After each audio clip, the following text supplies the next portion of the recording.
بسم اللہ الرحمن الرحیم۔ اللہ سبحانہ و تعالیٰ کی صفات پہ بات ہو رہی تھی اور ہم نے آپ سے عرض کیا تھا کہ ہر مسلمان کو کم سے کم اتنا علم تو ہونا چاہیے کہ صفات ثمانیہ، اللہ کی 8 صفات ایسی ہیں جن پہ ایمان لانا ہر ایک کے لیے ضروری ہے۔ یہ ضروری نہیں ہے کہ وہ ان اللہ کی صفات کو ان ناموں سے ہی جانتا ہو، بلکہ اجمالی طور پہ اگر وہ اللہ کی صفات پہ ایمان رکھتا ہے تو سب صحیح۔ اور محققین نے جن 8 صفات کو گنا ہے وہ علم، حیات، قدرت، ارادہ، سمع، بصر، کلام اور تکوین اللہ کی 8 صفات میں ہیں۔ اور جیسے کہ عرض کیا تھا کہ اللہ تعالیٰ کی صفات 3 طرح پر ہیں۔ ایک تو یہ ہیں، دوسری اللہ تعالیٰ کی صفات وہ ہیں جن کا تعلق اس کی مخلوق سے۔ اللہ تعالیٰ رازق ہے، رزاق ہے، لیکن مخلوق کے ساتھ یہ تعلق ہے کہ اگر کل کائنات نہ رہے، جیسے کہ اللہ تعالیٰ نے اسے پیدا فرمایا اس سے پہلے، تو پھر اللہ تعالیٰ کس کو رزق دیں گے؟ انسان اور جنات گناہ کریں گے اور اللہ کی صفت مغفرت سامنے آئی، کوئی گناہ کرنے والا ہی نہ ہو، تو پھر اللہ تعالیٰ کی اس صفت کا کیا ہے وہ ذات پاک کے ساتھ۔ اور اسی طرح یہ جتنی صفات جن کا ظہور اللہ تعالیٰ سے ہوتا ہے اور انسانوں کو اس کی ضرورت پیش آتی ہے، اللہ کی باقی ساری صفات ان 8 کے علاوہ لوگوں کے ساتھ تعلق ہے۔ اور ان 8 صفات میں اللہ تعالیٰ لوگوں کو عنایت کرتا ہے، مثلا علم عنایت کرتا ہے، مثلا زندگی اللہ دیتا ہے۔ اور سورہ دہر کے شروع میں بھی اللہ تعالیٰ نے فرمایا کہ اس نے انسانوں کو پیدا کیا، انسان کو فجعلناہ سمیعا بصیرا، اور ہم نے انسان کو سماعت اور بصارت دی ہے۔ تو دوسری قسم کی صفات اس میں مخلوق کی ضرورت پیش آتی ہے، اور مخلوق جو ہے یہ سب کچھ دوسری صفات کے ذریعے سے حاصل کرتی ہے۔ تیسری اللہ تعالیٰ کی صفات جو ہیں، اگرچہ وہ کہنے کو تیسرے نمبر کی بات ہے، لیکن بہت نازک معاملہ ہے۔ یہیں سے لوگ گمراہ ہوتے ہیں، یہیں سے لوگوں کو ٹھوکر لگتی ہے، اور یہیں سے کفر اور اسلام میں تفریق پیدا ہوتی ہے۔ تیسری صفات اللہ تعالیٰ کی وہ ہیں، کبھی اس کے لیے نعوت کا لفظ استعمال کرتے ہیں، نعت کہتے ہیں نا تعریف کو، حضور صلی اللہ علیہ وسلم کی تعریف کو، یا اللہ کی تعریف کے لیے بھی پرانے عرب استعمال کرتے تھے، کبھی اس کے لیے کوئی اور لفظ استعمال کرتے ہیں۔ ہم نے ایک آسان سا لفظ چنا ہے کہ اللہ تعالیٰ کی تیسری صفات، یہ اللہ تعالیٰ کی تیسری صفات ہمیشہ یاد رکھنا چاہیے کہ اللہ تعالیٰ نے قرآن کریم میں اور حضور صلی اللہ علیہ وسلم نے حدیث میں، صحیح احادیث میں بہت سے الفاظ استعمال فرمائے۔ مثلا اللہ تعالیٰ نے قرآن کریم میں کہا ہے کہ ید اللہ فوق ایدیہم، اللہ کے ہاتھ لوگوں کے ہاتھوں کے اوپر ہے۔ اللہ تعالیٰ نے دوسری جگہ پر فرمایا ہے کہ ہم نے نوح علیہ السلام سے کہا کہ آپ کشتی بنائیں، فَإِنَّكَ بِأَعْيُنِنَا، اے نوح علیہ السلام آپ تو ہماری آنکھوں کے سامنے۔ سورہ رحمان میں اللہ تعالیٰ فرماتے ہیں وجہ ربک، اور تیرے پروردگار کا چہرہ۔ پھر ایک جگہ فرماتے ہیں کہ یوم یکشف عن ساق، جس دن پنڈلی کھول دی جائے گی۔ پنڈلی سے مراد ٹخنے سے اوپر اور گھٹنے سے نیچے کا حصہ ہے۔ اس پہ اور اس جیسے جتنے الفاظ احادیث میں آئے ہیں، بہت بڑا سوال یہ اٹھا کسی زمانے میں عالم اسلام میں، اور ہر زمانے میں یہ سوال جو بھی آدمی کتاب و سنت کو پڑھتا ہے وہ کہتا ہے یہ کیا ہے؟ اللہ تعالیٰ کا ہاتھ کیسا ہے؟ چہرہ مبارک کیسا ہے؟ قرآن جب پڑھتا ہے اور ان چیزوں سے گزرتا ہے، ترجمہ پڑھتا ہے، تو انسانی ذہن میں یہ سوال پیدا ہوتا ہے کہ اللہ تعالیٰ نے آنکھ کا ذکر فرمایا، خدا کی آنکھ کیسی ہے؟ پھر حدیث میں تو اس سے بھی زیادہ چیزیں آئیں۔ مثلا حدیث شریف میں آیا ہے کہ قلوب الناس بین اصابع الرحمن، لوگوں کے دل اللہ کی 2 انگلیوں کے درمیان ہے، یقلبہم کیف یشاء، جیسے اللہ چاہتا ہے لوگوں کے دلوں کو پھیر دیتا ہے، یا مقلب القلوب، اور اے دلوں کو پھیرنے والے، ثبت قلبی علی دینک، اللہ میرے دل کو اپنے دین پہ قائم رکھ، ثبت قلبی علی طاعتک، اللہ میرے دل کو اپنی اطاعت پر قائم رکھ۔ اب اللہ تعالیٰ کی انگلیاں کیسی؟ حدیث میں بہت چیزیں آئی ہیں ایسی۔ تو اس مقام پر پہنچ کے انسان پریشان بھی ہوتا ہے۔ پھر ایک اور حدیث بخاری شریف میں آئی کہ جہنم بھرے گی نہیں، اور وہ بار بار اللہ سبحانہ و تعالیٰ سے تقاضا کرے گی کہ کچھ اور ڈال، کچھ اور ڈال دے۔ اللہ تعالیٰ نے فرمایا ہے سورہ قاف میں کہ القیا فی جہنم کل کفار عنید، ہر ضدی سرکش کافر کو ہم جہنم میں اوندے منہ ڈال دیں گے، الٹا ڈال دیں گے۔ پھر آتا ہے کہ پوچھیں گے حل امتلأتی، اے جہنم تو بھر گئی، وتقول حل من مزید، اور وہ کہے گی اللہ کچھ اور بھی ڈال دے۔ تو جہنم حتیٰ کہ جنت میں لوگ چلے جائیں گے پھر بھی چیخے گی اور کہے گی کہ اے خدا میرے لیے ایندھن پورا نہیں ہوا۔ تو رسول اللہ صلی اللہ علیہ وسلم یضع اللہ قدمہ، اللہ تعالیٰ اپنا پاؤں جہنم کے منہ پہ رکھ دیں گے، وہ کہے گی قط اللہ بس اب میں بھر گئی۔ یہ احادیث، اس طرح کی چیزیں جب پڑھنے میں آتی ہیں تو پھر قدرتی طور پہ سوال پیدا ہوتا ہے کہ یہ سب چیزیں کیا ہیں؟ اللہ تعالیٰ کا جہنم پہ پاؤں رکھنا کیا ہے؟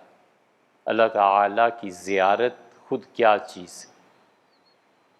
ان تمام سوالات کا جواب صرف ایک ہے جو سلامتی کی راہ ہے اور جو اسلاف کی راہ رہی اور جس پہ ہم لوگ قائم ہیں، اور اللہ تعالیٰ موت بھی اسی عقیدے پہ دے۔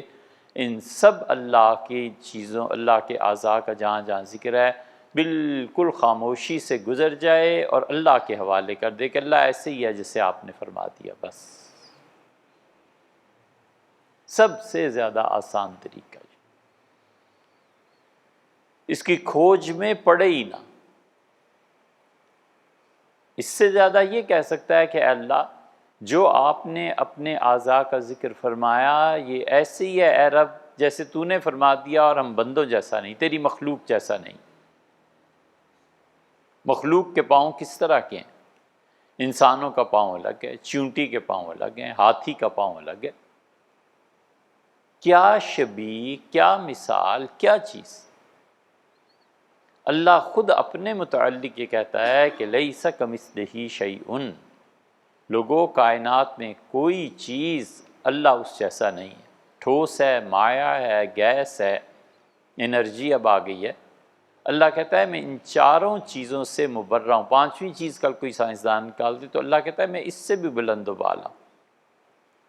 تو سب سے زیادہ خیر اور خوبی کی راہ یہ ہے کہ ان آیتوں کو پڑھے اور آنکھیں بند کر کے آگے چل پڑے کہ اللہ ایسے ہی ہے جسے تو نے کہہ دیا، تو یقیناً اپنی مخلوق جیسا نہیں ہے۔ اس لیے یہ سوال جب اٹھا، حضور اقدس صلی اللہ علیہ وسلم کی زندگی میں بھی ایسی چیزیں آتی تھیں لیکن اکا دکا، اور سیدنا عمر رضی اللہ عنہ کے زمانے میں تو یہ ایک وبا گویا چل پڑی جس کا آغاز تھا۔ اور یمنی ایک آدمی تھا، اس نے اللہ تعالیٰ کے اعضاء اور اس کی تشریح شروع کی، اور جب اس نے یہ کرنا شروع کیا تو سیدنا عمر رضی اللہ عنہ کو پتہ چلا، اور انہوں نے اسے مدینہ منورہ بلوا لیا۔ سیدنا عمر رضی اللہ عنہ نے کہا اچھا تم اللہ تعالیٰ کے اعضاء کے بارے میں گفتگو کرتے ہو؟ اور پھر حضرت عمر رضی اللہ عنہ نے اس کے سر پہ کوڑے مارے اور فرمایا سمجھ آئی ہے تمہیں؟ پھر فرمایا سمجھ آئی ہے۔ پھر جب خون بہنے لگا نا، وہ بھی ضدی تھا ایک، تو کہنے لگا امیر المومنین سمجھ آ گئی۔ حضرت عمر رضی اللہ عنہ نے کہا اسے کسی شہر میں رہنے کی اجازت نہیں ہے، اور کسی کو اس کے پاس بیٹھنے کی بھی اجازت نہیں ہے، یہ گمراہی پھیلا رہا ہے۔ عقیدے کا تحفظ حکومت کی ذمہ داری ہوتی ہے۔ بنیادی طور پہ اسلامی حکومت جہاں بھی قائم ہوتی ہے، اسلام اصل میں خود چاہتا ہے کہ اسے اختیار ملے۔ یہ جو آیت کریمہ ہے نا، رات بھی پڑھ رہے تھے سورہ توبہ کی، کہ اللہ تعالیٰ، اور دوسری جگہ بھی آئی ہے سورہ صف میں بھی، اللہ تعالیٰ نے فرمایا کہ هو الذی ارسل رسولہ بالہدی ودین الحق، وہ اللہ کی ذات ہے جس نے اپنے رسول صلی اللہ علیہ وسلم کو سچائی اور سچے دین کے ساتھ بھیجا ہے۔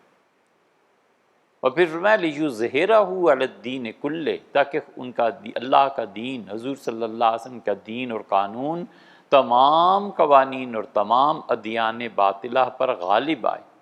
وَلَوْ كَرِهَ الْكَافِرُونَ، اگرچہ کافروں کو ناگوار گزرے، اگرچہ تمہارے مخالفت کریں کافر، لیکن اس دین کو نافذ کرنا ہے۔ وَلَوْ كَرِهَ الْمُشْرِكُونَ، مشرکوں کو کتنے ہی برا لگے، توحید کا مسئلہ اپنی جگہ پہ قائم ہے، اس کو بیان کرنا ہے، نافذ کرنا ہے۔ اس لیے اسلامی حکومت جب قیام پذیر ہوتی ہے خلافت، تو 5 چیزوں کی ذمہ داری خود بخود خدا کی طرف سے اس پہ عائد ہو جاتی۔ اس پہ یہ عائد ہو جاتا ہے کہ لوگوں کی عقل کی حفاظت کرے۔ اگر معاشرے میں ایسی چیزیں چھوڑ دی جائیں جو انسانی عقل کو زائل کرتی ہیں، تو زندگی کہاں قائم رہے گی؟ ہر کوئی نشہ کر کے آ رہا ہے، کوئی شراب پی کے، کوئی اور چیز۔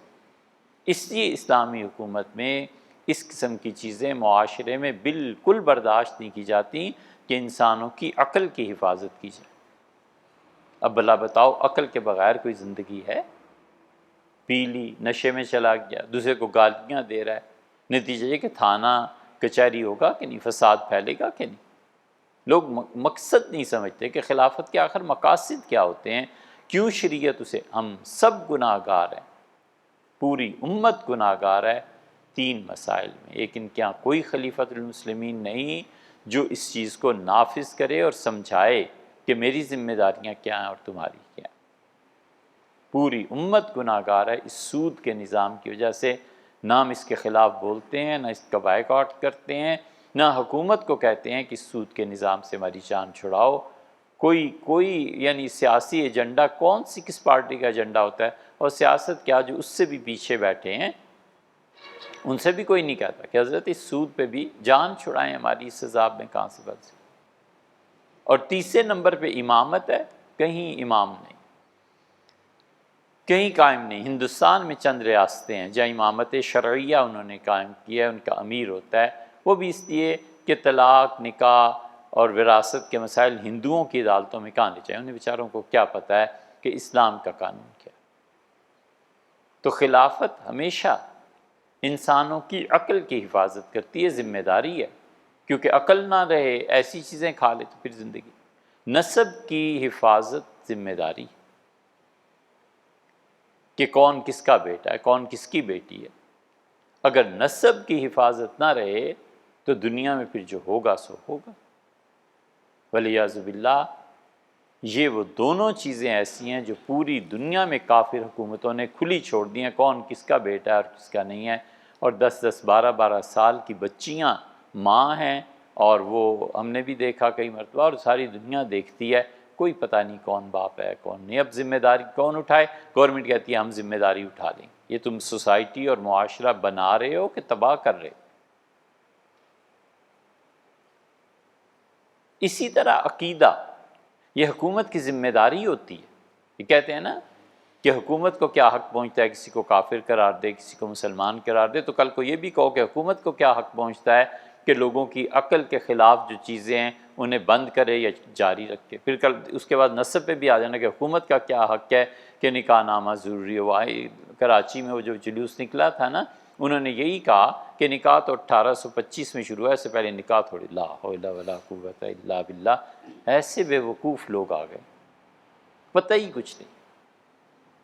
حکومت وقت جو ہوتی ہے اس کے ذمے ہوتا ہے کہ انسانوں کے دین کی بھی حفاظت کرے، انسانوں کے نسب کی بھی حفاظت کرے، انسانوں کی عقل کی بھی حفاظت کرے، اور چوتھی چیز انسانوں کے مال کی حفاظت کرے. پیسہ کسی کا بھی غیر محفوظ نہیں رہ سکتا. اتنی شدید سزا دی ہے اس ڈاکو کو کہ ایسی سزا کس کو ملے گی.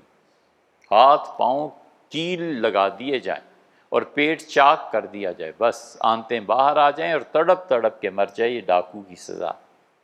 کیوں تم نے کسی کا مال لوٹا ہے بھئی؟ یہ کیا طریقہ؟ اور پانچویں چیز جان کی حفاظت. کوئی آدمی کسی کو نہیں مار سکتا، کوئی قتل ہی سوال ہی پیدا. یہ سب چیزیں حکومت کی ذمہ داری ہوتی. اس لیے یہ باتیں عقل میں آنے والی ہیں، عقلی بات ہے. اس میں کون سی کتاب و سنت کی کسی دلیل کی ضرورت ہے؟ عقلی بات ہے. کون سا ایسا معاشرہ قائم کرنا ہے جہاں پر نہ نسب کی حفاظت ہو جیسے یورپ وغیرہ وغیرہ میں، جہاں نہ انسان کی عقل کی حفاظت ہو، نہ دین کی حفاظت ہو. نسب بھی نہیں، عقل بھی نہیں، دین بھی نہیں. جان اور مال دو چیزیں رہ گئیں. اس کی کچھ ہے اور کچھ نہیں. یہ سب چیزیں ایسے ہی.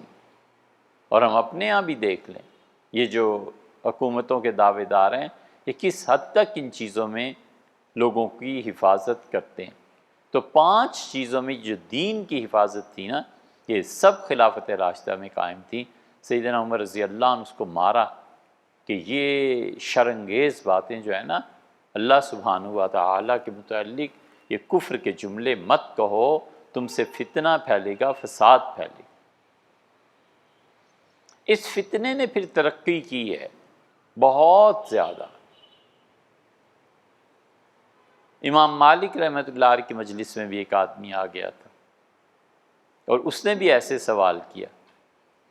تو امام مالک رحمۃ اللہ علیہ کی اس روایت پہ اگرچہ بحث ہوئی ہے، لیکن انہوں نے فرمایا کہ الفاظ کا پتہ ہے، اللہ نے جو کہہ دی ہیں. اب اللہ کے یہ اعضاء کیسے ہیں ہمیں کچھ پتہ نہیں. اور یہ سوال اس طرح کے کرنا یہ بدعت ہے، یہ گمراہی ہے. ہمارے شہر کے لوگ، پچھلے زمانے کے لوگ، تابعین اور تبع تابعین اور صحابہ رضی اللہ عنہم ایسی باتیں نہیں کرتے تھے. اور پھر فرمایا اس آدمی کو اٹھا دو میری مجلس سے، مجھے اس سے فتنے کی بو آتی. تو چنانچہ اسے نکال دیا گیا. اس لیے یہ اللہ کی جو اعضاء کا جہاں بھی ذکر ہے کتاب و سنت میں، یہ سب کی سب ایسے ہیں کہ سلامتی گرا بندہ چپ کر کے گزر جائے کہ مجھے اس سے کوئی بحث ہی نہیں. جیسے بس اللہ جیسے آپ نے فرما دیا ویسے ہی ہے. اور یقیناً اے رب تو اپنی مخلوق سے پاک ہے، مخلوق کی مشابہت سے پاک. یہ بات زیادہ سمجھ میں آتی ہے سورہ آل عمران کی اس آیت سے. اللہ تعالیٰ نے سورہ آل عمران تیسرے پارے کے بالکل آل عمران کے آغاز میں فرمایا کہ هو الذی انزل علیک الکتاب. وہ پروردگار ہے انزل علیک الکتاب جس نے آپ پر قرآن کو نازل کیا. صاف بات ہے. منہ آیات محکمات، اور اس کی طرف سے کچھ آیتیں ایسی نازل کی گئی ہیں جو سمجھنے میں آسان، نفاذ میں آسان، بڑی ٹھوس، بڑی واضح. من ہو اس سے، اللہ تعالیٰ کی طرف سے. عیسائی تھا اور ایک بڑے عالم دین تھے. ان سے اس نے پوچھا، اس نے کہا کہ اللہ تعالیٰ نے فرمایا ہے کہ عیسیٰ علیہ الصلوۃ والسلام من ہو، اس سے ہیں، یہ قرآن میں بھی آیا ہے۔ تو انہوں نے کہا پھر اس نے کہا تو پھر جو اس سے ہے وہ اسی کا حصہ ہے، اسی لیے تم بیٹا کہتے ہیں۔ تو انہوں نے کہا تم نے قرآن پڑھا ہے؟ اس نے کہا سب پڑھا ہے، اسی لیے تو یہ دلیل لایا ہوں۔ انہوں نے کہا اللہ دوسری جگہ پہ فرماتا ہے کہ تمام آسمان اور زمین من ہو، اس سے ہے، تو پھر آسمانوں کی بھی اور زمین کی بھی کل کو پرستی شروع کر دو، وہ بھی اسی سے۔ چپ ہو گئے۔ یہ بھی من ہو اللہ سے ہے، یعنی اللہ کی طرف سے ہے، روح اللہ کی طرف سے ہے، آسمانوں کو بنانا اور زمین اللہ کی مخلوق۔ من ہو آیات محکمات، اللہ کہتے ہیں جو کتاب ہم نے نازل کی ہے نا، اس میں کچھ تو آیات ہیں جو بہت واضح ہیں۔ مثلاً کتنی ہیں؟ قل هو اللہ احد، بالکل واضح ہے کہ اللہ ایک ہے۔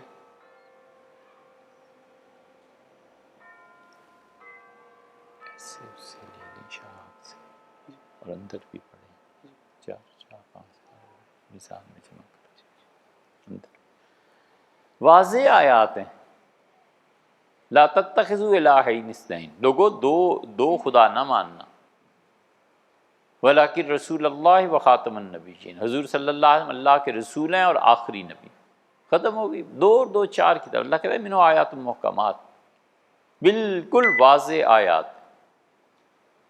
اور پھر فرمایا کہ اخر متشابہات، اور کچھ ایسی ہیں آیتیں جو ملتی جلتی ہیں،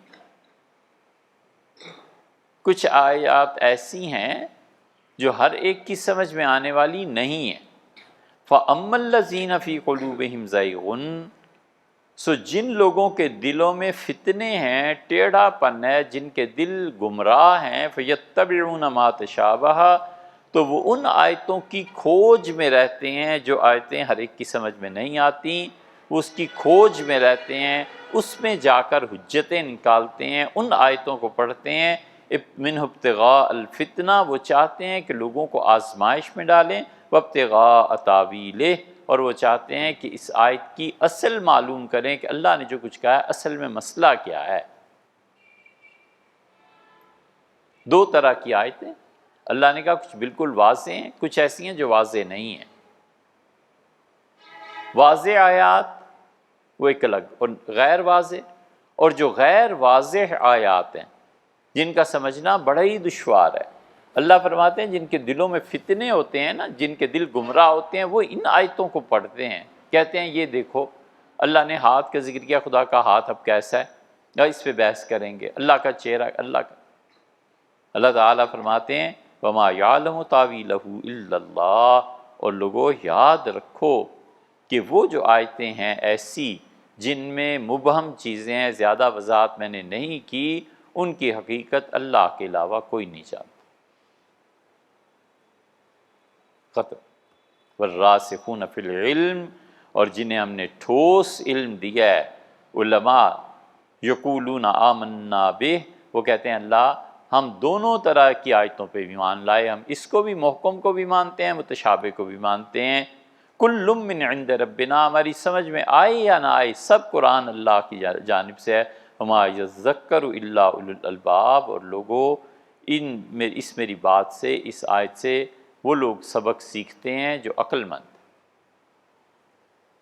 یہ ہے آیت اصل، اللہ نے صاف بتا دیا۔ قرآن میں کچھ ایسی چیزیں ہیں اللہ کی صفات متشابہات جو تمہاری سمجھ میں آنے والی نہیں ہیں، یہ تیسری قسم ہے اللہ کی صفات، یہ نہیں سمجھ میں آتا۔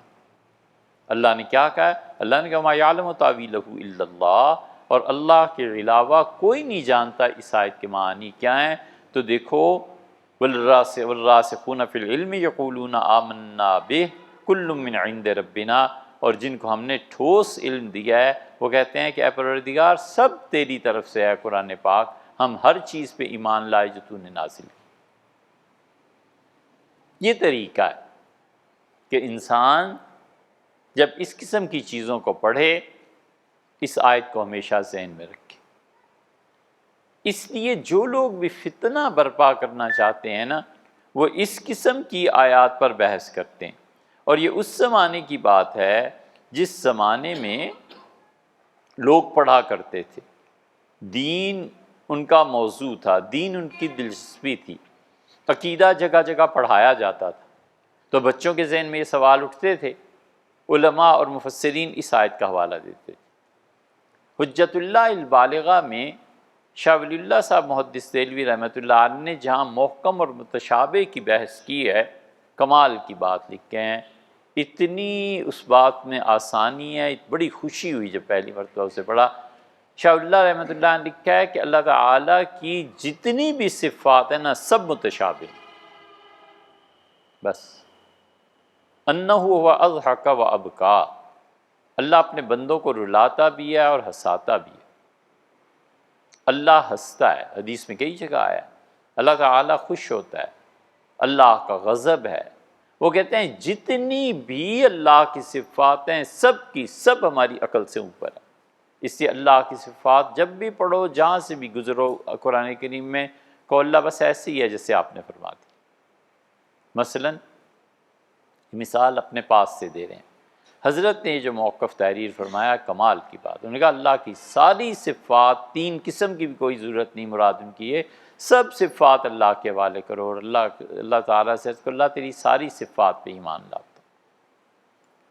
مثلاً اللہ تعالیٰ کہتا ہے اللہ نور السماوات والارض، اللہ آسمانوں کا اور زمین کا نور ہے۔ مفسرین کہتے ہیں کہ اللہ منور السماوات والارض، منور ہے، منور ہے، دونوں کے ترجمے میں فرق ہے۔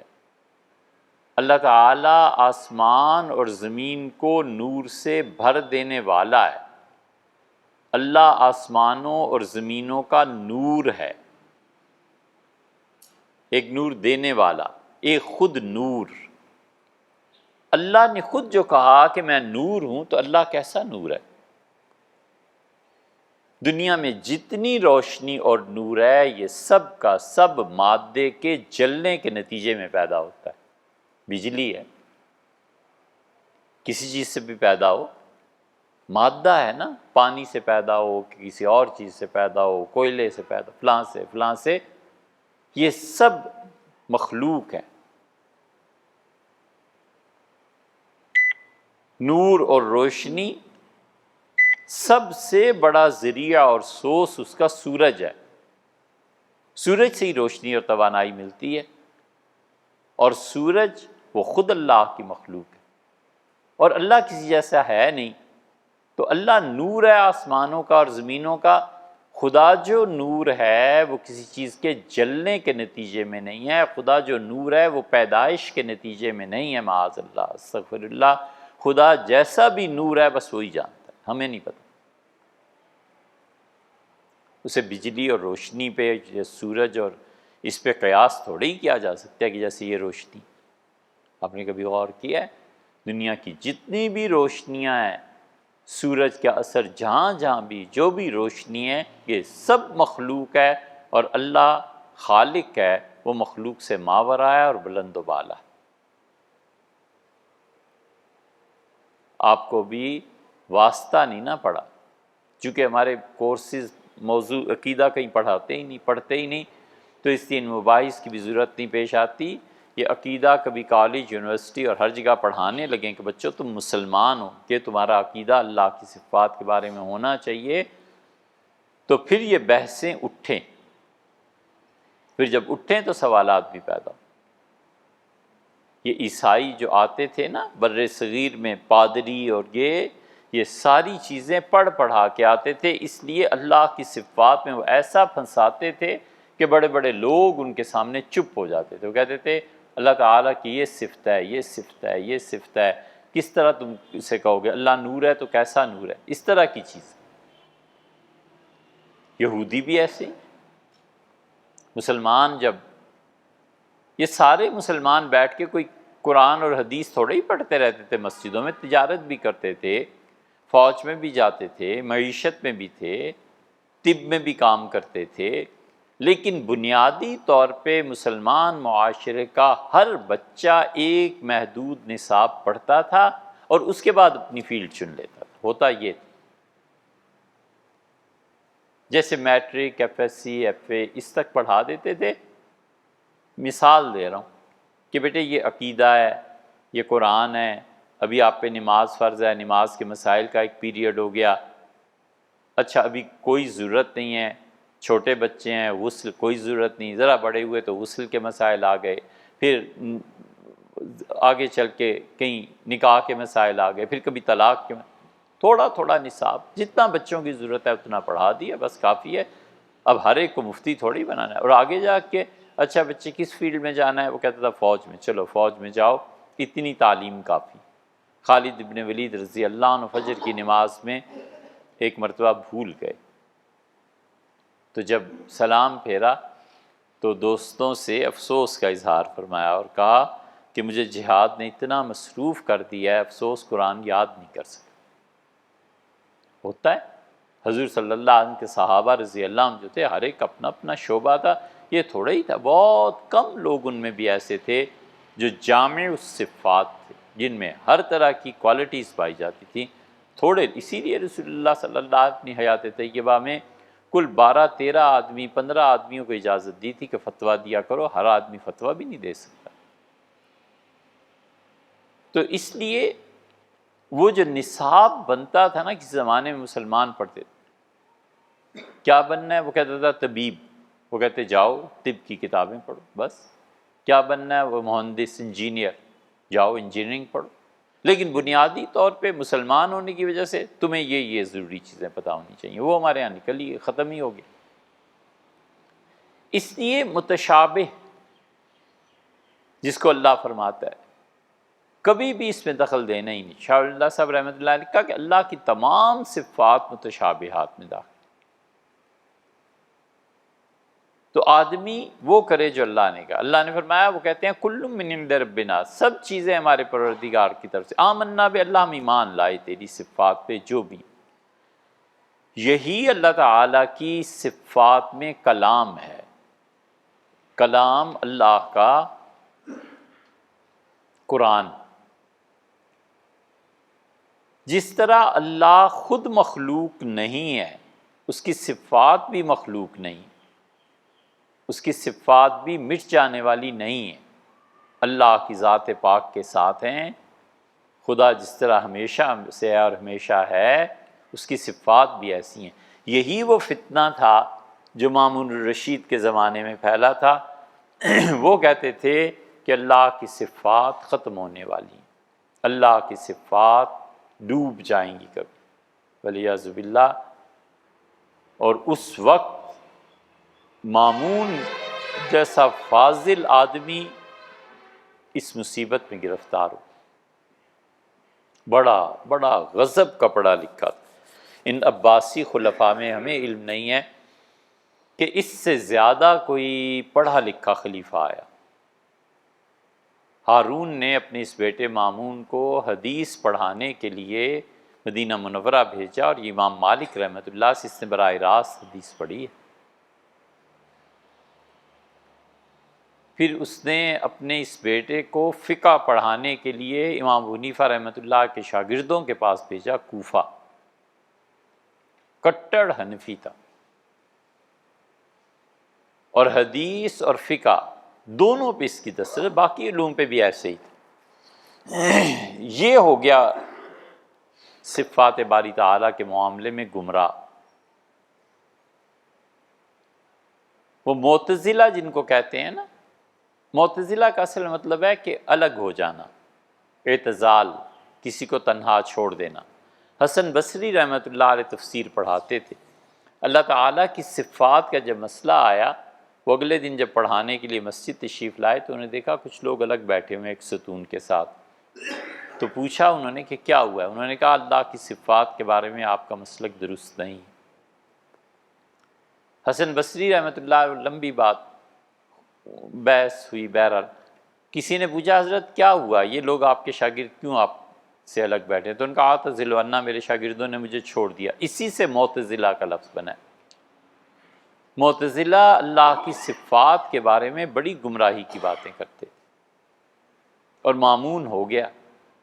اور حکومت خلافت کا فرض بنتا تھا کہ لوگوں کے عقیدے کی حفاظت کرے۔ مامون الرشید نے کیا کیا؟ اس نے کہا مملکت میں اگر کوئی یہ کہے کہ اللہ تعالیٰ کی صفات ہمیشہ رہیں گی تو اس کو سزا دی جائے اور اس کو توبہ کرائی جائے کہ یہ گمراہی کا عقیدہ ہے۔ بس اس پہ پھر پکڑ دھکڑ شروع ہوئی، اور جو بڑے بڑے ائمہ تھے ان کے پاس فوج کو بھیجا اور کہا پکڑو اور عقیدے پہ دستخط کراؤ، اور اگر دستخط نہ کریں تو مارو، میرے پاس لے آؤ۔ یہ گمراہی یہاں سے چلی۔ لوگوں نے کہا مامون، اس کا مطلب یہ ہوا کہ کلام اللہ کی صفت ہے، علم، حیات، قدرت، کلام، سمع، بصر، ارادہ، تکوین وغیرہ۔ انہوں نے کہا کلام اللہ کی صفت ہے اور قرآن اللہ کا کلام ہے، اس کا مطلب ہے قرآن مٹ جانے والی چیز ہے، قرآن ختم ہونے والی چیز ہے۔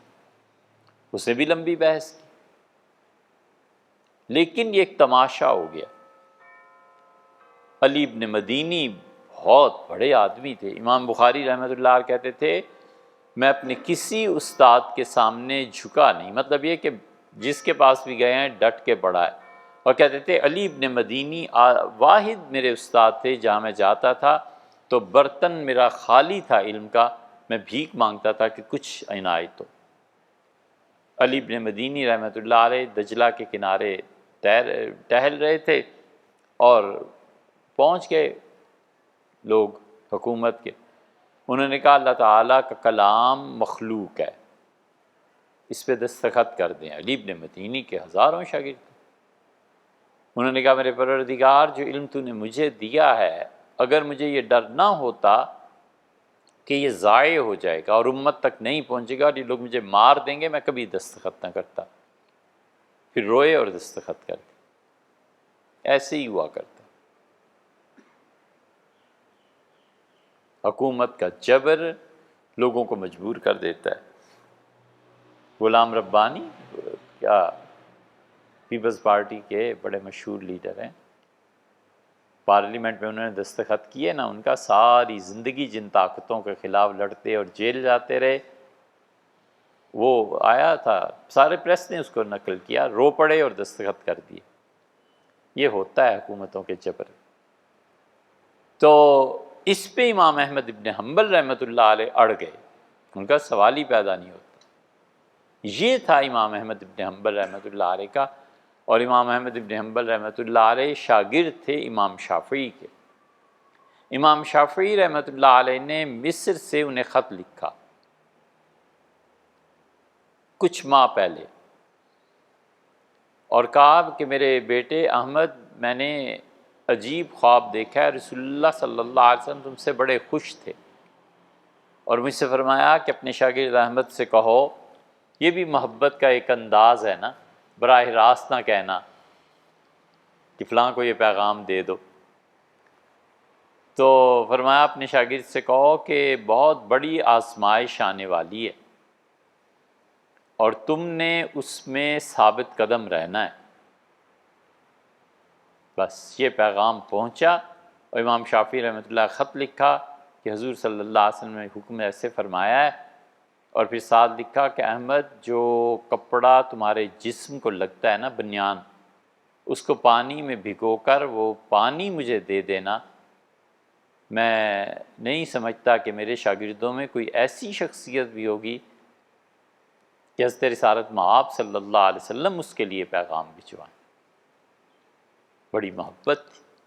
امام احمد ابن حنبل رحمۃ اللہ کے پاس جب آئے نا دستخط کرنے، انہوں نے کہا میں بس اتنا جانتا ہوں کہ اللہ کا کلام ہے، اللہ کی صفت ہے، اور اللہ کی صفت مخلوق نہیں۔ ان کا کیا ہے ان کا مجھے نہیں پتہ، بس مجھے اتنا پتہ ہے۔ پھر امام احمد ابن حنبل کو گرفتار کیا گیا، پھر وہ لے جائے گئے۔ امام احمد رحمۃ اللہ کہتے ہیں میں راستے بھر دعا کرتا رہا کہ اللہ میرا اور مامون کا سامنا نہ ہو، اس لیے کہ میں نچلے طبقے میں آتا ہوں، اور مامون الرشید نے براہ راست امام مالک رحمۃ اللہ سے پڑھا ہے، وہ اپنے استادوں کے اعتبار سے مجھ سے بڑے آدمی ہیں۔ تو میں اللہ سے دعا مانگتا رہا۔ اچانک خبر آئی کہ مامون کا انتقال ہو گیا، لے ڈوبے مامون کو امام احمد بن حنبل رحمۃ اللہ علیہ۔ اس کے بعد فوری طور پہ خلافت میں معتصم آئے، معتصم کے سامنے جب پیش کیے گئے تو قاضی نے موقف پیش کیا کہ حکومت کو لوگوں کے عقیدے کی حفاظت کرنی چاہیے، اور یہ ہے اس کا عقیدہ گمراہی کا۔ تو اس سے پوچھا آپ کا عقیدہ؟ ان نے صاف بیان، ان کا اللہ کا کلام اللہ کی صفت ہے، اور اللہ کی صفات مخلوق نہیں، نہ اللہ باری تعالیٰ اور اس کی صفات ماورا ہیں اس سے کہ وہ مخلوق۔ آخر پہ خیر مختصر قصہ یہ کہ انہوں نے کوڑے لگائے تو امام احمد بن حنبل رحمۃ اللہ علیہ کا جسم مضبوط تھا، تو جب جیل پہنچائے گئے تو انہوں نے پوچھا گیا اگلے دن کہ کوئی کچھ چاہیے ہو، تو انہوں نے کہا حجام کو بلاؤ، جراح کو بلاؤ۔ پیش ہوئے جراح، ان کا حضرت کیا بات ہے؟ انہوں نے کہا میری کمر کا گوشت کوڑوں کی وجہ سے لٹک گیا ہے، تو اب میں ذرا بھی حرکت کرتا ہوں تو کھنچ پیدا ہوتی ہے، یہ گوشت جو اکھڑ گیا ہے اس کو کاٹ دو۔ یہ قربانی اس شخص نے دی اللہ کی صفات کے مسئلے میں۔ ایسے ہی تو نہیں امام بن گئے تھے وہ، ایسے ہی تو نہیں اللہ کے اتنے بارگاہ باری تعالیٰ میں ان کی قبولیت ہوئی۔ جو شخص دین میں آزمایا نہیں نہ جاتا، اس کا مطلب ہے اس کا دین کچا ہے، ہو نہیں سکتا کبھی بھی نہیں ہو سکتا کہ جو شخص دین میں آزمایا نہ جائے۔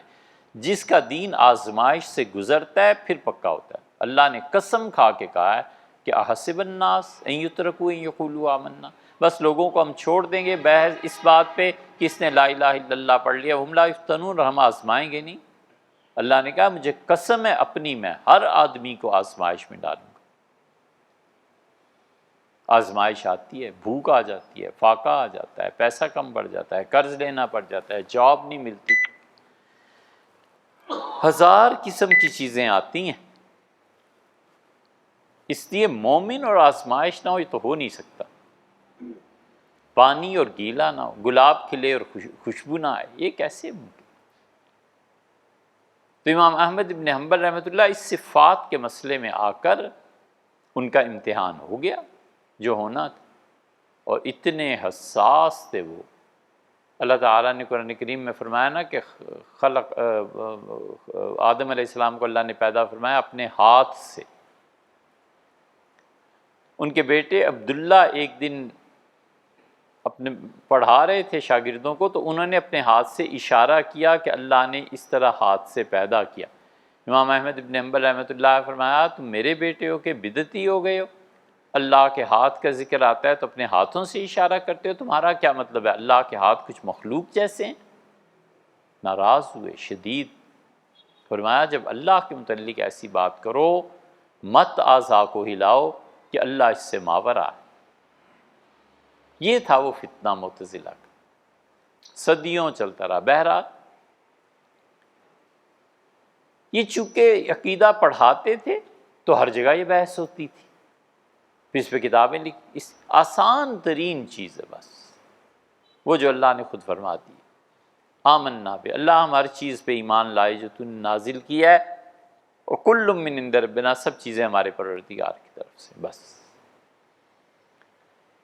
تین چیزیں ہو گئیں، اللہ کی ذات، پھر اس کی صفات، پھر صفات میں سے 8 صفات اللہ تعالیٰ کی صفات ثمانیہ جو لازم ہے، پھر چوتھی چیز اللہ تعالیٰ کی صفات کے بعد کیا تھی؟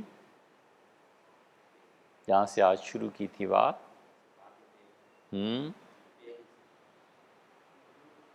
کیا؟ اللہ کی وہ صفات جن کا تعلق مخلوق سے ہے، اور اللہ کی یہ صفات جہاں پہ اللہ نے اعضاء کا ذکر کیا ہے۔ آخری چیز اس میں 5-6 صدیوں تک یہ معاملہ چلتا رہا۔ یہ وہ موقف ہے کہ اللہ نے جس طرح ذکر فرمایا بس ہم اسی طرح مانتے ہیں، ہم اس کھوج میں نہیں پڑتے۔ یہی سلامتی کا موقف اکابر کا تھا، ان حضرات کا تھا، یہی ایمان اور عقیدہ میرا ہے، اور یہی اہل حدیث حضرات کا ہے۔ اہل حدیث حضرات میں خاص طور پہ جو غزنوی اور لکھوی یہ دو خاندان یا دو مکاتیب ہیں، یہ اس پہ بہت پختہ ہیں، یہی ان کا ہے۔ چھٹی ساتویں صدی میں اس عقیدے نے ایک اور کروٹ لی، یہ آخری چیز ہے۔ بڑے بڑے علماء عقیدہ پڑھتے پڑھاتے تھے نا، تو انہوں نے کہا ہر جگہ بحث ہوتی ہے اللہ تعالیٰ کے متعلق، بچے پوچھتے ہیں، عقیدے کی باتیں ہوتی ہیں۔ اگر ہم یہ کہیں کہ اللہ تعالیٰ نے جہاں بھی اپنے اعضاء کا ذکر فرمایا ہے وہاں پر اعضاء مراد نہیں ہے بلکہ قوم کا محاورہ مراد ہے، تو پھر کیسا رہے گا؟ مثلا یہ کہتے ہیں کہ ملک فوج کے ہاتھ میں ہے، تو اب اردو میں یا عربی میں جیسے بھی لکھیں گے یہی لکھیں گے نا، ملک فوج کے ہاتھ میں چلا گیا، تو فوج کا کوئی ہاتھ تھوڑا ہی ہے، اس کا ہاتھ کا مطلب ہے قبضے میں۔ انہوں نے کہا یہ کہنا کہ میرا بچہ میری آنکھوں کے سامنے ہے، یعنی میری حفاظت میں ہے، میں اپنے بچے کو دیکھ رہی ہوں، میری آنکھوں کے سامنے گھومتا ہے، اس کا مطلب ہے وہ یاد آ رہی ہے اس بچے کی۔ 5ویں 6ٹھی صدی میں جا کر یا اس سے تھوڑا سا پہلے امت نے کہا یہ بھی ٹھیک، یہ بھی درست ہے، کوئی حرج نہیں۔ اللہ تعالیٰ نے فرمایا کہ تبارک الذی بیدہ الملک، برکت والی ہے وہ ذات جس کے ہاتھ میں ساری بادشاہی ہے۔ اس کا ہاتھ کیسا ہے جس میں بادشاہی ہے ہم نہیں جانتے، بس ایسے ہی ہے جیسے اللہ نے کہہ دیا۔ یہ پہلا عقیدہ ہو گیا، اور کہتا ہے کہ اللہ کے ہاتھ کا مطلب ہے اللہ کے قبضے میں ہے، یہ دوسرا ہو گیا، یہ بھی ٹھیک ہے۔ میں کہا یہ بھی ٹھیک ہے، یہ بھی ٹھیک ہے۔ تیرے پروردگار کا چہرہ بڑی برکتوں والا ہے، اللہ کا چہرہ کیسا ہے ان کا ہمیں نہیں پتا، بس ایسے ہی ہے جیسے اللہ نے فرما دیا۔ دوسرے نے کہا اللہ کے چہرے سے مراد اللہ کی ذات، پرسنالٹی، کہ تیرے پروردگار کی ذات بڑی روب والی ہے۔ ان کا یہ بھی ٹھیک ہے، یہ بھی ٹھیک۔ یوم یکشف عن ساکن، جس دن پنڈلی کھول دی جائے گی، قیامت کے دن کہ اللہ کی پنڈلی کیسی ہے؟ پنڈلی تو ٹخنے اور گھٹنے کے درمیان کی جگہ ہے، یہ کیسی ہے؟ اس نے کہا کہ اللہ ہی جانتا ہے، بس میں ایمان لایا جو اللہ نے کہہ دیا، چھٹی، بالکل ٹھیک۔ دوسرے نے کہا کہ عربوں میں تم دیکھتے نہیں ہو جب کوئی آدمی صحیح غصے میں تپ جاتا ہے نا اور لڑنے مرنے مارنے کے لیے تیار ہو جاتا ہے تو وہ اچانک اپنی شلوار، اپنے جو بھی کرتا پہنا اسے ایسے اوپر کو کھینچتا ہے۔ یہ یہاں بھی ہوتا ہے، کبھی کبھی آپ لڑائیاں دیکھیں نا بازاروں میں جو ہوتی ہیں تو کئی غصے میں اپنی قمیص اتار دیتے ہیں، کئی لوگ شدید غصے میں اپنے پانچے اوپر کر لیتے ہیں، پھر مارنا شروع کر دیتے ہیں۔ یہ جو پانچے اوپر کرنا ہے نا، اس کو عرب کہتے ہیں کہ اس نے اپنی جنگ نے اپنی پنڈلیاں کھول دی، یعنی جنگ عروج پہ چلی گئی، فلاں آدمی نے اپنی پنڈلیاں کھول دی، یعنی مطلب یہ کہ پنڈلی دکھا دی، کھول دی، یعنی اس نے تو پانچے اوپر کیے اور گھس پڑا گھمسان کی جنگ میں لڑنے۔ تو اس نے کہا اللہ نے یہ فرمایا ہے یوم یکشف عن ساکن، قیامت کے دن جب معاملہ شدید عروج پہ پہنچ جائے اور چاروں طرف حساب ہو رہا اور لوگ چیخ و پکار مچی ہوئی ہو، وہ دن جس دن میں لوگوں اتنی سختی پیش آئے گی، اس نے کہا یہ بھی ٹھیک ہے، یہ بھی ٹھیک، یہ آخری چیز ہے بس، کہ عقیدے میں یہ بھی ٹھیک ہے وہ بھی ٹھیک ہے، لیکن پہلی چیز زیادہ اچھی ہے، اس بحث میں پڑے ہی نہ، بس کہ اے رب جتنا آپ نے جو نازل فرما دیا بس کافی۔ اس سے گمراہی جو ہوتی ہے وہ بہت بڑی گمراہی جو کفر تک پہنچاتی ہے، وہ تجسیم ہے، اللہ کی آنکھیں بنانا کہ اللہ کی آنکھیں ایسی ہوں گی، والعیاذ باللہ، خدا کا چہرہ بنانا کہ اللہ ایسا حسین و جمیل ہے۔ ایران میں آپ چلے جائیں، جگہ جگہ رسول اللہ صلی اللہ علیہ وسلم کی تصویریں نظر آئیں گی، نبی کریم صلی اللہ علیہ وسلم جسے 15-16 سال کے بچے ہیں، اتنی خوبصورت، ساتھ سیدنا علی بیٹھے ہیں، حسن اور حسین پیچھے کھڑے ہیں، جبریل امین ایک پرندے کی صورت میں تشریف لا رہے ہیں غار ہرا میں رضی اللہ عنہ، ایسی بےہودگی۔ یہی تصویر یورپ بنا رہے تو آگ لگ جاتی ہے، یہ ایران میں ہر جگہ ملتی۔ ہم کم گئے تھے خمینی صاحب کے ہاں، تو ہر جگہ تصویریں بکتی ہوئی دیکھی۔ یہ تجسیم ہے، اللہ کی تصویریں بنانا، اللہ تعالیٰ کے لیے تصویریں بنانا اور اللہ کے اعضاء کو اس طرح سے ظاہر کرنا۔ دنیا میں ایک ہی قوم ہے جو کرتی ہے اور وہ یہودی ہیں۔ یہودی اللہ کی تجسیم کے قائل۔ اب اللہ کا ہاتھ جب اس پہ مسلمان بات کرتے ہیں تو عقیدہ وہ ہے، اور والعیاذ باللہ کوئی مسلمان اللہ کا ہاتھ بنائے تو ہمارے نزدیک یہ کفر ہے۔ یہودی کرتے ہیں، یہودیوں نے اللہ کی تصویریں بنائی ہیں، بہت دیکھی ہم نے یہودیوں کیا اللہ تعالیٰ کی تصویر، جیسے کوئی خوبصورت بہت نوجوان لڑکا جس کی داڑھی نہیں آئی ہوئی، ہاتھی پہ بیٹھا ہوا ہے اور سونے کا چھت بنا ہوا ہے گرمی اور سردی، بارش اور دھوپ سے بچاؤ کے لیے۔ اللہ تعالیٰ نے قرآن میں اس کو کہا ہے، اللہ نے فرمایا تم اس وقت ایمان لاؤ گے فی ظلل من الملائکہ، جب اللہ فرشتوں کے سائے میں آ جائے گا اس وقت ایمان لاؤ گے۔ اللہ فرشتوں کے سائے میں کب آئے گا؟ کبھی بھی نہیں۔ یہ اصل میں یہودیوں پر چوٹ ماری ہے، تنقید کی ہے کہ جو تم میری تصویریں بناتے ہو نا کہ میں فرشتوں کے سائے میں بیٹھا ہوا ہوں اور میرے سر پہ سونے کا تاج ہے اور اس کے اوپر سونے کا ایک پتلا سا پترا لگا ہوا ہے اور مجھے سردی گرمی سے بچا رہا ہے، تم کب ایمان لاؤ گے مجھ پہ؟ جب میں اس وقت آ جاؤں گا پھر مانو گے مجھے۔ برٹانیکا میں بھی تھی اللہ تعالیٰ کی تصویر کہ خدا ایسا ہے۔ یہ تجسیم ہے، پرسانیفائی کرنا ہے اس کو، یہ کفر ہے۔ اسی لیے جن لوگوں نے اللہ کے اعضاء کے متعلق معاذ اللہ استغفر اللہ انسانوں سے باتیں کرنی شروع کی نا، پھر ان کا محاسبہ ہوا ہے۔ یہ سرمد جو تھا ہندوستان میں آیا تھا، دارا شکو جس کا مرید بن گیا تھا، سرمد کو اب بھی لوگ پڑھتے جانتے ہیں۔ اس سرمد کو اورنگزیب رحمۃ اللہ علیہ نے جب اس کی باتیں سنی تو انہوں نے کہا اس گمراہ شخص کو قاضیوں کے پاس لے جاؤ اور اسے کہو جا کے وہاں بیان کرے، میں یہ کیا سن رہا ہوں، میری مملکت میں اللہ کے متعلق ایسی باتیں۔ تو پھر قاضیوں کے یہاں گیا کورٹس میں، تو اس نے اسی اللہ کی صفات پر بحث شروع کی تھی اور کورٹ نے اس کے قتل کا ارتداد کا فتویٰ دیا تھا، قتل ہو گیا۔ ابھی بھی لال مسجد دلی کے قریب مولانا ابوالکلام آزاد کا جہاں مزار ہے رحمہ اللہ، اسی سے تھوڑے سے فاصلے پہ اس سرمد کا مزار ابھی بھی۔ تو اس لیے عقیدہ یہ ہے اللہ کی صفات کے بارے میں کہ صفات سمانیہ، علم، حیات، قدرت، سمع، بصر، کلام، ارادہ، تکوین، اللہ کی 8 ایسی صفات ہیں جن کی ضد قائم نہیں ہوتی۔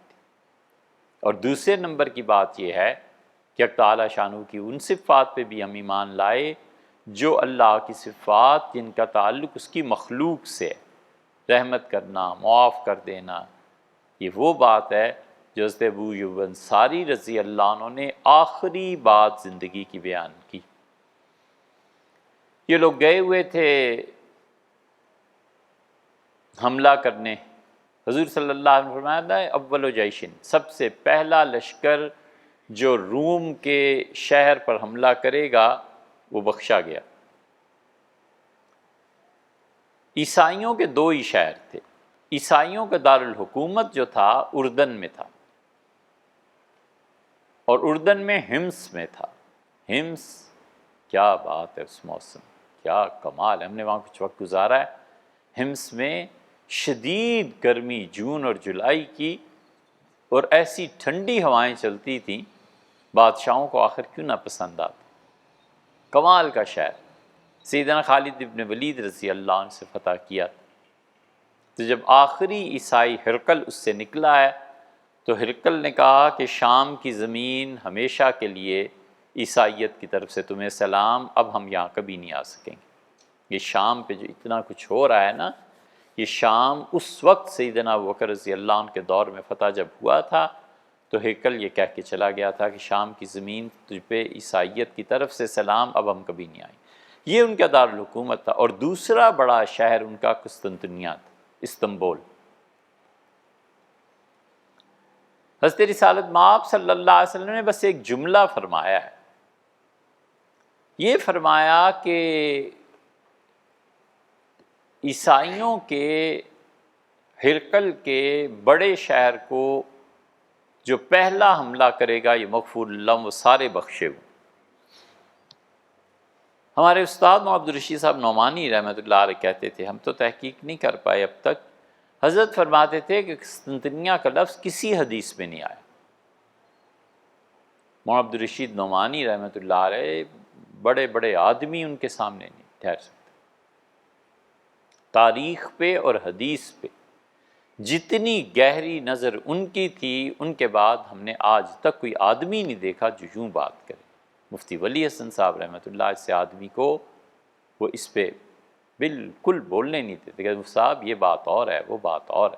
اور تاریخ وہ کوئی مطلب بات چھیڑ دو، ایسے لگتا تھا جسے ابھی یہی پڑھ کے آئے ہیں اور اسی لیے بیٹھے ہیں۔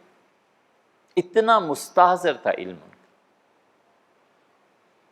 اللہ کا شکر ہے، حدیث کی کتاب جو ابن ماجہ ہم پڑھنے گئے تھے تو حضرت اپنے گھر پہ رکھ کے پڑھائی، بہت شفقتیں فرماتے تھے۔ وہ کہتے تھے کسی حدیث میں بھی قسطنطنیہ کا لفظ نہیں آیا، استنبول کا۔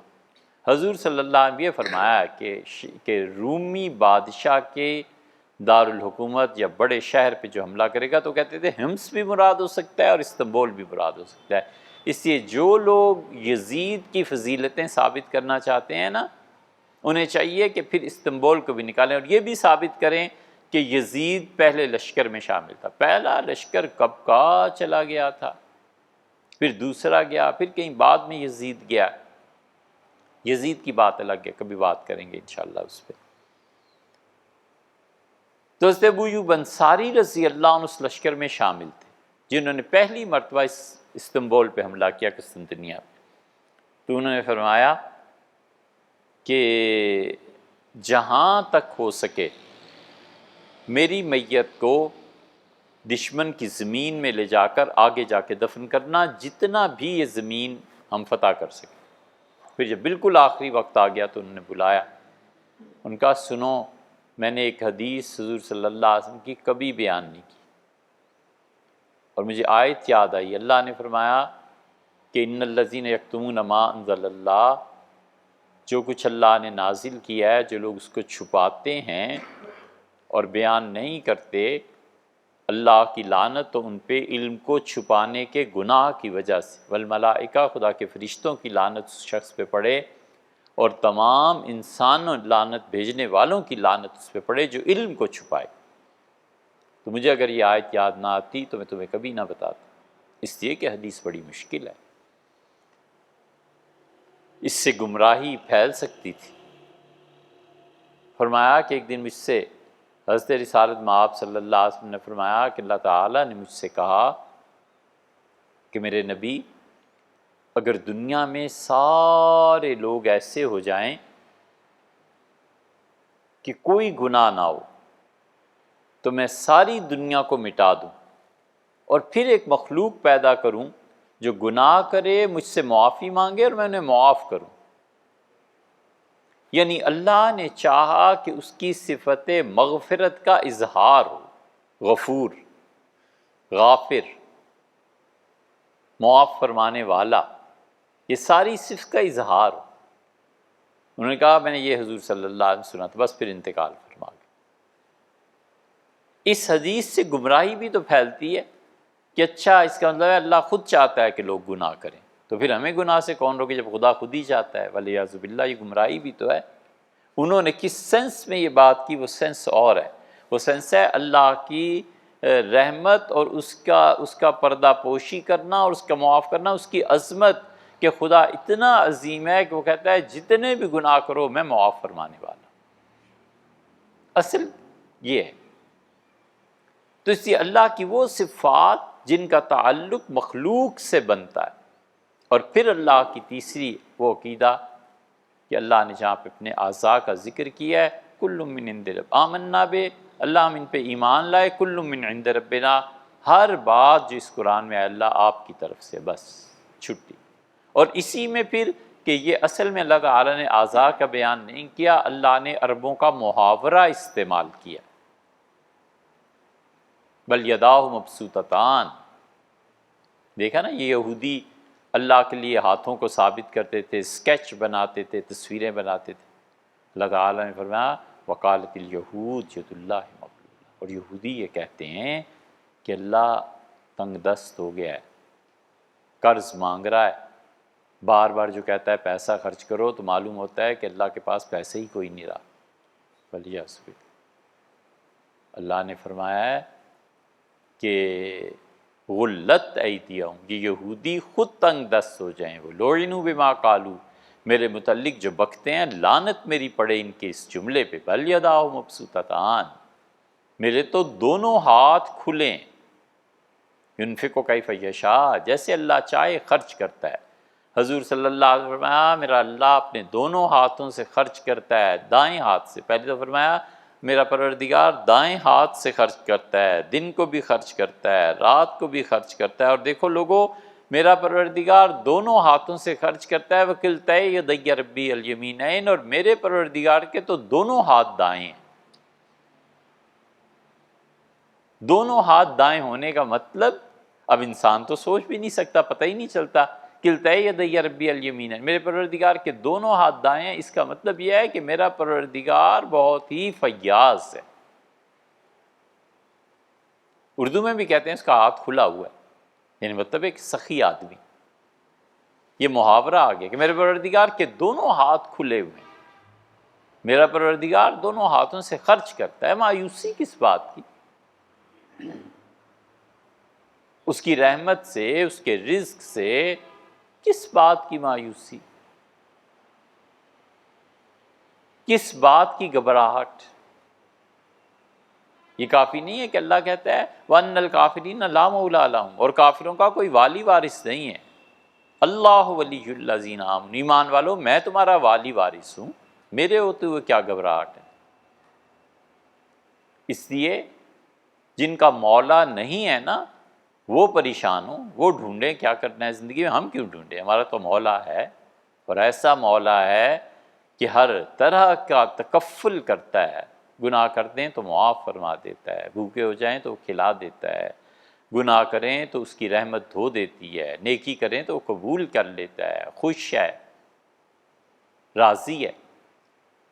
تو جس کا مولا اتنا اچھا ہو اس کو کیا ڈرنا ہے اور کیا فکر کرنی، کیا پریشانی ہے یار؟ سپردم بتو مایائے خویشرا، زندگی میں جو کچھ کیا ہے میرے رب تیرے حوالے، تو دانی حساب کم و بیشرا، تو خود ہی حساب کر لے کیا اچھا ہے کیا برا ہے، میرے ساتھ اچھا کر۔ تو اس لیے اللہ تعالیٰ کی یہ جو صفات، چوتھا کہ یا اللہ نے محاورے استعمال فرمائے، یا اللہ تعالیٰ نے حقیقت کی بات کی، کچھ کیا ہے، آمنا بے، ہم سب پہ ایمان لائے۔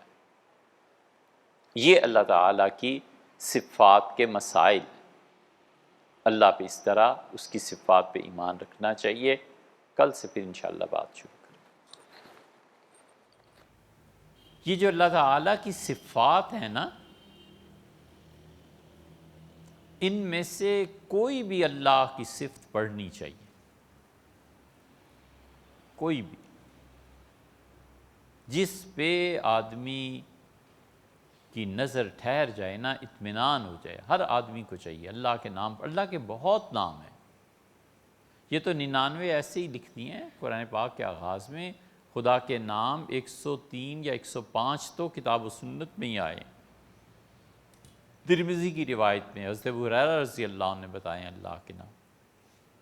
قرآن کریم اللہ کے نام مرکب بھی ہیں اور مفرد بھی ہیں، رحمان، غفور، رحیم، یہ مفرد نام ہے نا ایک، اور اللہ کے مرکب نام بھی ہیں، ارحم الراحمین، سب سے زیادہ رحم کا، خیر الراحمین، فالق الحب والنوا، مرکب نام ہے، برحمتک یا ارحم الراحمین، ارحم الراحمین مرکب نام، دو لفظ مل گئے نا۔ یہ مفرد اور مرکب نام اللہ کے پڑھنے چاہیے، یہ اتنی برکت کی چیز ہے۔ حضور صلی اللہ علیہ وسلم نے فرمایا کہ اللہ کے 99 نام ہیں، مطلب بہت سے نام ہیں لیکن عام طور پہ 99 تمہیں مل جائیں گے، اور فرمایا من احصاہا، جس آدمی نے ان 99 ناموں کو یاد کر لیا، دخل الجنہ، اللہ آخر سے جنت میں بھیج دے۔ اللہ کے نام یاد کرنے چاہیے، بچوں کو یاد کرانے چاہیے، اللہ کے نام پڑھنے چاہیے۔ خدا کے نام پڑھے، اور دو چیزیں ہیں، یا تو اس کو کوئی مقصد ہے، مثلاً ایک آدمی چاہتا ہے کہ علم حاصل کرے، تو جن جن اللہ کے ناموں میں علم کا ذکر ہے نا، علیم، کثرت سے پڑھتا رہے، اللہ علم کے دروازے کھول دے گا۔ اور یا پھر کوئی نام پسند آ جائے، بس اللہ کا وہ نام کثرت سے پڑھتا رہے۔ کسی آدمی کو کوئی مقصد نہیں ہے، لیکن اللہ کے نام جب پڑھنا شروع کیے تو فرض کر لو کہ اللہ تعالیٰ کے ناموں میں شاکر پسند آ گیا، تو یا شاکر یا شاکر پڑھتا ہے۔ علیم پسند ہے، یا علیم یا علیم یا ودود، یہ پڑھتا ہے۔ پرانے جو مشائخ تھے نا، جو اصل میں صوفیہ ہوتے تھے، جب کوئی ان سے بیعت ہوتا تھا تو انہیں پتہ چل جاتا تھا کہ اس کو اللہ کی کس صفت کے ساتھ مناسبت ہے، تو اسے کہتے تھے اللہ کا یہ نام پڑھا کرو۔ وہ پڑھتا تھا، اس کا تزکیہ ہو جاتا تھا۔ پھر جب رزق نہیں رہا حلال کا، معاشرے میں حلال کا رزق ختم ہو گیا، تو صوفیہ نے کہا اب نہیں وہ کشف رہا، اب وہ چیزیں نہیں رہیں، اس لیے ہر ایک کو اللہ کا نام اللہ بتاؤ، وہ پڑھے گا تو ساری صفتیں اس میں آ جائیں گی۔ ورنہ پرانے مشائخ جو تھے وہ اللہ کے کسی نام کا ورد بتا دیتے تھے کہ یہ ورد کرتے رہو، اللہ کے یہ نام پڑھتے رہو، دنیا سے ایمان کے ساتھ چلے جاؤ گے۔ تو یا تو آدمی کے پیش نظر کوئی مقصد ہو، اللہ کے ناموں میں سے انتخاب کر لے، یا مقصد نہ ہو تو جو خوبصورت، جو پسند آ جائے، بس اسے کثرت سے پڑھتا رہے، اٹھتے بیٹھتے چلتے پھرتے اس کا کام بن جاتا۔ اللہ کی جو تجلیات ان ناموں میں ہوتی ہیں نا، وہ اس پہ پڑھنا شروع ہو جاتی۔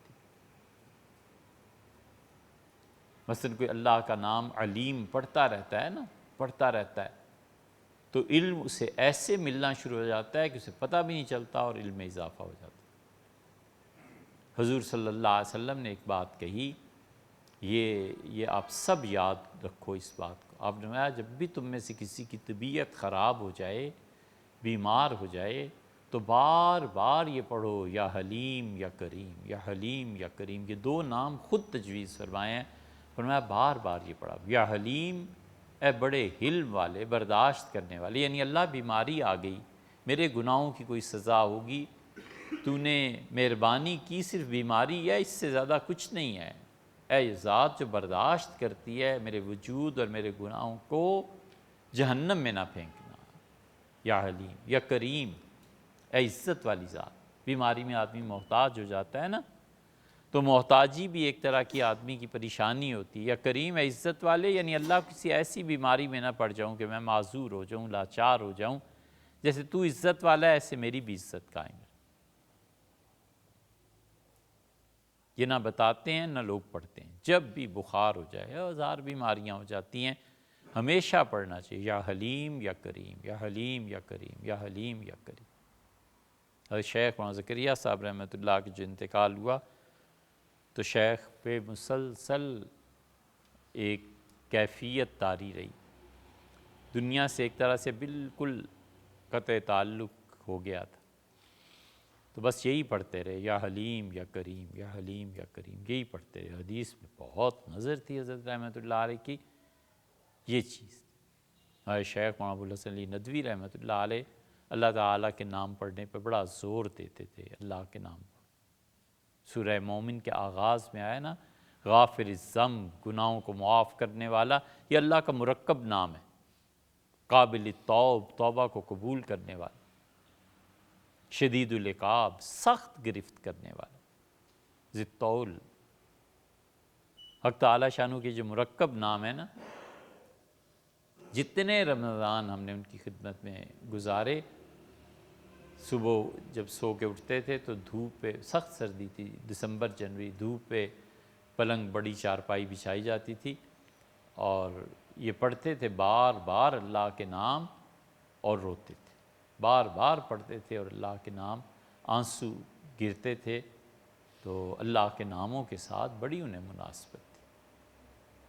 اور جب اس پہ پہنچتے تھے ومن صلح من آبائہم، ہاتھ اٹھا لیتے تھے کہ اور اللہ بخش دے ان کو بھی جن کو تو نے بخشنا ہے، ومن صلح من آبائہم، اور اللہ ان کو بھی جو ان کے باپ دادے تھے نیک، وازواجہم، اور اللہ جو ان کے دوست تھے، وذریاتہم، اور اللہ جو نیک تھے ان نیکوں کی اولادوں کو بھی بخش دے، وقہم السیئات ومن تق السیئات یومئذ، اور اللہ قیامت کی سختی سے بچاؤ، جس کو تو نے اس دن کی سختیوں سے بچا لیا، فقد رحمتا، اللہ تو نے اس پہ مہربانی کی۔ یہ پڑھتے تھے اور بس پھر وہ روتے تھے۔ یہ چیز، یہ ایمان کی کیفیات، اسی لیے اللہ نے فرمایا کہ میرے بندے وہ ہیں جب میری آیات کو سنتے ہیں تو وجلت قلوبہم، ان کے دل دہل جاتے ہیں، اذا تلیت علیہم آیاتہ، جب اللہ کی آیتیں ان پہ پڑھی جاتی ہیں، وجلت قلوبہم، ان کے دل لرز اٹھتے ہیں، ترا اعینہم، تم ان کی آنکھوں پہ غور کرو، آنسوؤں سے بھر جاتی ہیں، بہہ پڑتی ہیں جب میرا پاک کلام سنتے۔